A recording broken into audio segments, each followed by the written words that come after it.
এবার আমরা কোয়েশ্চেন 2টা সলভ করে নেব। কোয়েশ্চেন 2তে কি বলছে দেখা যাক। A very small circular loop of radius a is initially coplanar and concentric with a much larger fixed circular loop of radius b। তাহলে কি বলা হচ্ছে, এখান থেকে দুটো লুপ আছে, একটা রেডিয়াস হচ্ছে স্মল এ আর একটা রেডিয়াস হচ্ছে স্মল বি। তো তারপরের কথা কি বলা হচ্ছে, constant current I flows in the larger loop.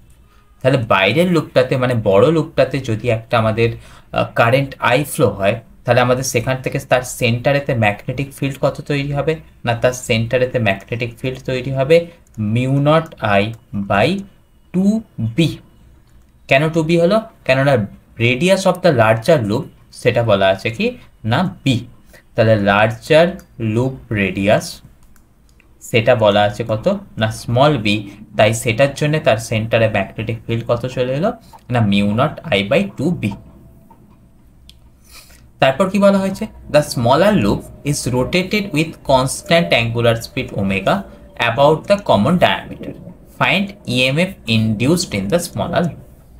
তো এবারে প্রশ্ন আসছে ইএমএফ ইনডিউসড। ইএমএফ ইনডিউসড বলতে গেলে আমাদের কি করতে হয় না, ইএমএফ ইনডিউসড বলতে গেলে আমাদের লিখতে হয় ডি ফাই বাই ডিটি।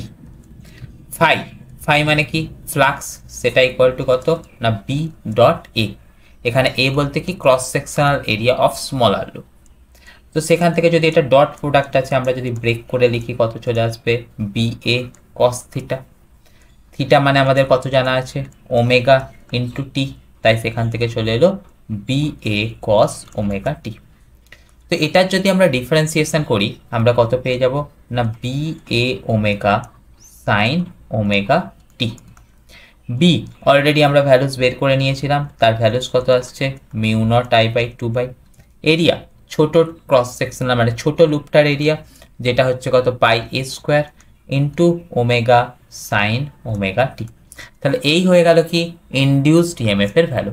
সেরকম অপশান কোথায় দিয়ে দেওয়া আছে না, সেরকম অপশান দিয়ে দেওয়া আছে mu naught I into pi a square. কোথায় আছে, কোন অপশানেতে আছে না mu naught I by pi a square by 2b